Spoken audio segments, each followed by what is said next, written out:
Welcome to the AI Automations for Business podcast.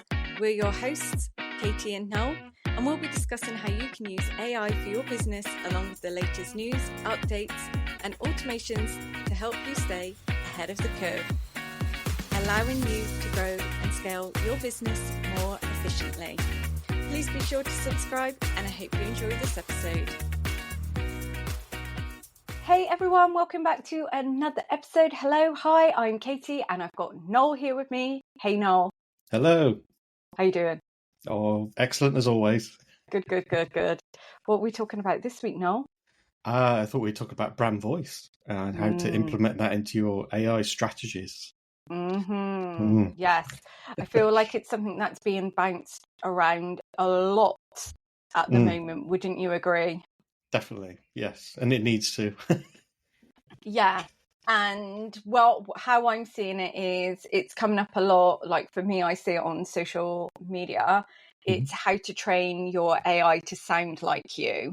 Yeah. I feel like it's coming up a lot like that, or how to make ChatGPT your bestie, which makes me cringe a little bit. But hey, if it works, it works. Do you know what I mean? Yeah. Let's not throw shade.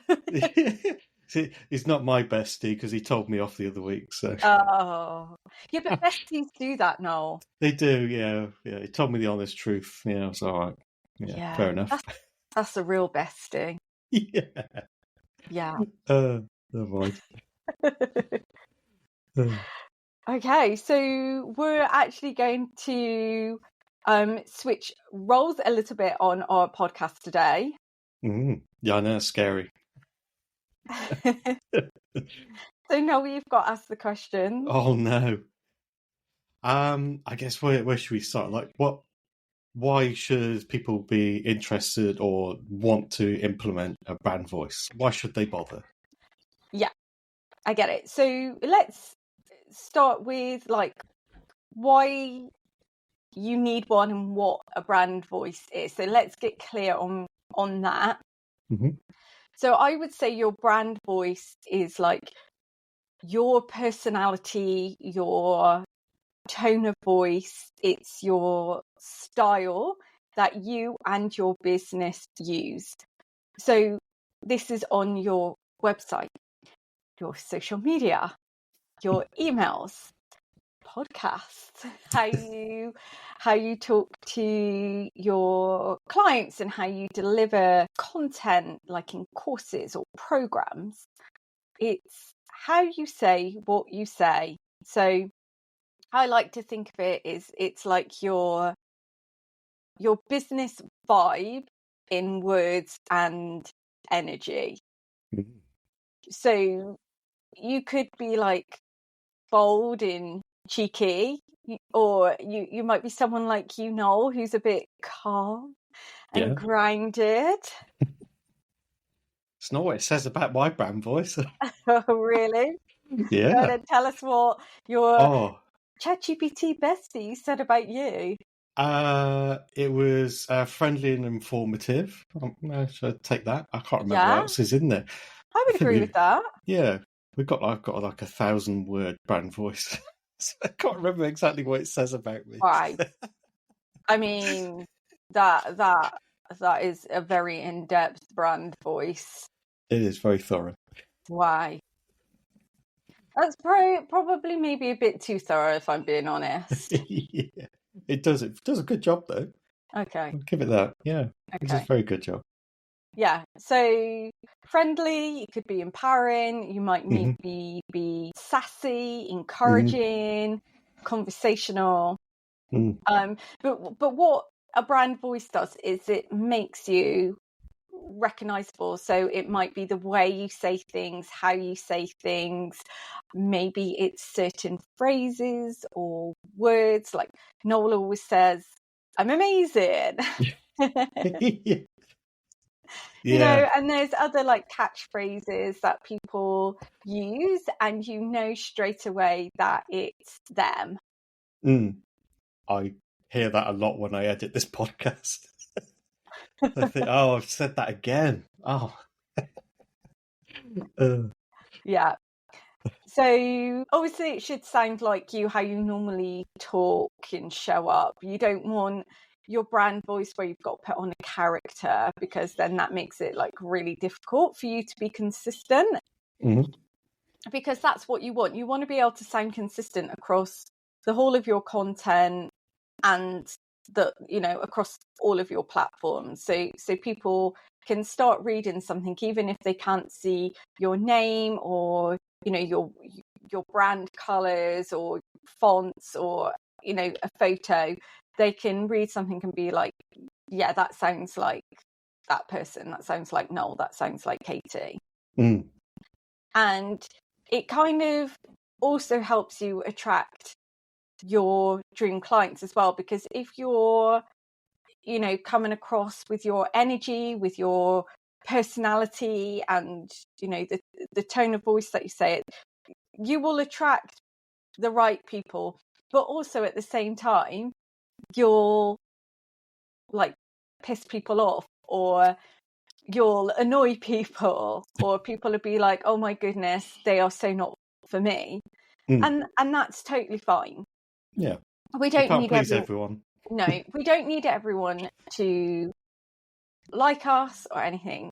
But yeah, as well, like your brand voice will help you connect with your community, with your dream clients. So that's why it is so important, and that's why you need to have one.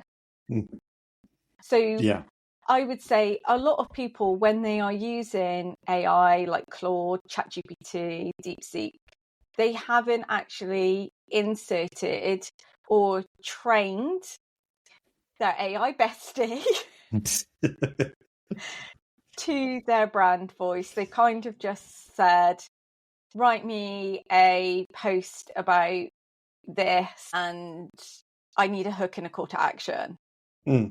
Yeah. I also find that some people miss like the real key bit as well. So there's obviously the difference in languages. So for us, everything that's kicked out in English in ChatGPT and any AI is all American English. So as in the UK, there's a lot of people that forget to say, give it to me in UK English. Like, that's a real simple thing to do. But yeah, a lot of people miss that. So yeah. That's really interesting. But what kind of, obviously it's kind of brand voice is more like you, but then should we also include like our business values and their sort of traits within that brand voice, or is it just all about you as the person? I think your brand and business values actually come through quite naturally most of the time when you're speaking.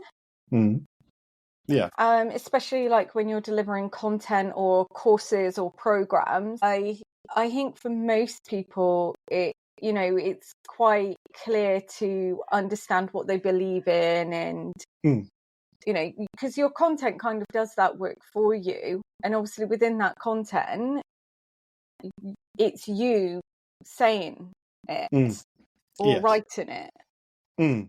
But I guess if you have like a team of people, then you need to train your team of people. So if for example there is a face of the business, but you have a team behind you, but you want people to think that you are replying to every comment, every message, then you need to train your team on your tone of voice. Or it could be that you have a business and you're quite happy for people to know that actually it's your team answering comments and questions. There still needs to be a brand voice behind that. Yes, definitely. Yeah. So when I've been community managers for people, like one of the first things I do is make myself very familiar with their brand voice. Because there's no point, someone building a business and their brand voice is, it's empowering, it's calm, it's friendly, and then you've got a member of staff coming in and being really sarcastic and, swearing, Yeah. that's just not going to go down well. No, definitely not. Yeah. Stands out like a sore thumb as well, doesn't it? Yeah. And then that's not providing your clients good customer service. Mm. And if they're not getting good customer service, then they're going to leave. Mm. And it's going to cost you clients. Mm. Well, we don't want that. No, we don't want that. Bad times. Yeah, very bad times. Yeah. Okay. What kind of things should be put in a brand voice? Like, is there any particular like traits or characteristics that we need in there, like tone, language, those sort of things? Is there any things that we definitely need to include, or? Yeah, so definitely the tone. I feel like that's really important. Like what we were saying just now, like, is it friendly? Is it sassy? Is it direct? Is it empowering? Is it calm? Like, that's really important. And then the language, even like, do you use things like you are or you're, do not or don't? Even those little things make a huge difference. Absolutely, yeah. Yeah, so again, it would be the language used. Yeah. For sure. I think that's really, really important to make sure you've got that like sussed out, because you think, oh, it's not that important, but actually your language style is what kind of, I don't want to say gives you away for using AI, because there's nothing wrong with using AI to create content. No. But it's just to, I guess, make sure that it definitely is consistent, like your communication style is consistent. Yeah, because since I've really started using the brand voice for our stuff, I would, ask. Well, I use Claude, I don't use ChatGPT. Yeah. I ask it and say, well, could you create me a draft for this? And, I sit back and I read it. And it's not 100% perfect, but I read it and I think, I would say that. Yeah, I think it gets me now, which is nice. There's a lot less editing going on. Yeah, and I think it's really important as well to, like, if you don't use, like, so for example, when I'm doing my marketing and business coaching content, I don't put in a lot of jargon. I'm not overly formal, and I don't use a lot of buzzwords like, here's the kicker. Like, yeah, here's the kicker. But even like, because before I kind of really like nailed my brand voice with, when I was using ChatGPT, it would come out with words like badass, and I'm like, well, I would never use that word. But I know other people do. Yes. Yeah. Or I would never use the word baddie. Whereas, a lot of people are using that. But for me, those aren't words that I would use. Yeah. I think it's kind of important to, once you've kind of created that brand voice, is to, test it out. And then if you start seeing those words creep in, that you can easily add those in and say, well, never use these phrases. So that's something you can build up over time. So you can delete those. Yeah, and then you can also say, but these are the phrases that I do use. Yes. Yeah, exactly. Yeah. Okay. Yeah, it's really important to get that right. Yeah, really important. Okay. I was just trying to think if there's any other questions I've got. Do you think there's any other hot topics on this that we need to cover? So I would like to ask you questions now, Noel. Oh no. I'd just like to point out, like, Noel was just throwing these questions at me. It's like me every week. But now the tables are turned. Yeah. Go on, hit me with it. So for those people who are currently using AI to write their content Mm-hmm. and they want it to sound more like them, Mm-hmm. what would be the first step in that process? So I guess the first step that I took was obviously I have a chat with AI. I said, well, look, I need to create a brand voice. It needs to have, so I quickly read through what mine has. Not all 1,000 words, it'll be a while. No. So I got like Don't tone. worry. If anyone's listening and you're thinking, oh my God, is Noel about to read out 1,000 words? No, I would not allow that. That would be a very hard edit out of this podcast episode. Put it on 2 times speed. So I have mine cut into sections. So I've got tone, language, personality, and I think I've got so I've got the brand personality as well of the business. So Yeah. I said to it, look, these are the core things I want to capture. I want it to be like a detailed thing that I can then use going forward. So it was like, so it get to understand that first, and then was like, right, here's everything that I've personally written. I haven't put in other AI generated stuff. It's everything that I've done, everything that I may have said or read. I even give it a transcript from this podcast. I cut you out, unfortunately, Katie, but but I said, that's me. That's what I talk like. And then off it went. He created my 1,000 word brand voice, which I lovingly keep in a document, and then whenever I need it, I have like projects set up, so you could set up a project in ChatGPT or Claude, and then just input that in there, and then it would just remember that going forward. So that's kind of how I solve the problem.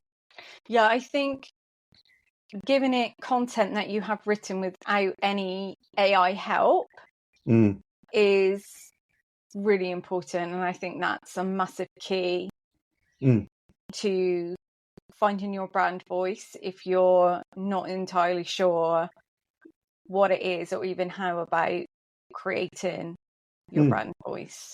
Yeah, even if you've never written anything like that before, I mean, you could always just write something down. It doesn't matter what it is, I guess. As long as it's long enough. So I think for me, I put in like 10 posts, podcast transcripts. I didn't put a huge amount into it. No, I don't remember putting a huge amount in either. I think I put in maybe like 5 to 10 social media posts that I had. Yeah, that's plenty, as long as they're like varied. So that you're not like they're not like 10 posts that they're the exact same format. That could be a bit a bit boring, can't it? Because then it's just, I suppose if that's the format that you're writing, I suppose that's fine. But try and vary the content so it can understand you a bit more. So like a blog or social media posts, mix the two together. I also find, I don't know, Noel, if this is actually doing anything, but sometimes like if I write a post on my own, I think, do you know what? That sounds absolutely bloody brilliant. I put that into ChatGPT. Yeah. And kind of like, tell it like, this is a good one. Yeah. That's a zinger. Yeah. There it goes. What's this rubbish? Yeah, I could have written it 10 times better. Let me reword it. No. No, let me put some M dashes in there for you. Double emoji. Oh no, we don't need those. No. But yeah, that has actually stopped me because I love putting emojis in my content. Like, I write a lot of Instagram posts and I love whacking in emojis. And I must say now I don't put in like the basic emojis, and I have to like really think, like ChatGPT would probably put in this emoji, so I'm not going to put in that emoji. I'm going to put in something completely different. Then sometimes I think, do you know what, that emoji would work really well with it, and I can't because it's just 2 emojis. So sometimes I only put 1, or sometimes I have to put in 3. It never does 3. No. I tell you what, the one I remember when you first told me, it was a while ago now. I said, yeah, that double emoji is the biggest fingerprint. I thought, oh, that's a good point. And I remember I was testing how AI would use like the search function and create posts from searches. And as a Formula One fan, I used like one of the races, and one of the drivers had broke down and basically used the Formula One car emoji with like the wind emoji, so it looked like it was like steam coming out the back. And I was like, oh, that's a real good use of a double emoji. Yeah. I would have thought of doing Sometimes you that. just got to go with the double emoji. If it works, it works. It too, yeah. But I'd like to just say, like, it's okay to use AI to write your content. The most important thing is that your energy, your vibe, your personality comes through. So even people like don't even think, oh, are people going to know I've used AI? Like, don't even think that. Just think, does this sound like me? Am I happy with putting this post out? If the answer is yes and yes, post it. Don't get hung up about anything else. I think that's really important. Definitely, yeah.